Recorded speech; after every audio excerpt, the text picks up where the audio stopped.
Hey Noah, how can I customize my van? There are a few ways. Although we're not a full custom builder, there are a lot of customizations we can do on the inside of the van to make it special, to make it personalized for your specific use.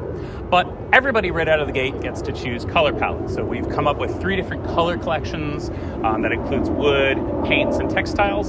So that's a way that you can customize your van on the inside. There are also a number of upgrades you can make on the inside suited to your specific needs that are, aftermarket, bolt-on, even things you can just buy like insulated window coverings, things like that. But from the standpoint of the outside of the van, anything that you can see on the market, anything you find on Instagram, we can install. It's very typical for people to do wheels, suspension, trim kits. Sometimes we do bumpers with winches. We obviously do racks up top.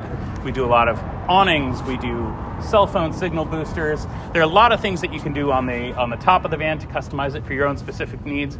But I always like to tell people, anything you want, anything you find, we can do. It's just not a huge part of our business model to do those exterior upgrades. We don't want to just be a custom bolt-on shop. We want to be fabricators. We want to be designers, and we want to be really focusing most of our attention on the inside of the van. So happy to facilitate whatever you want. We are dealers for a lot of those devices, a lot of those pieces and bits, but mostly we're focused on the inside builds.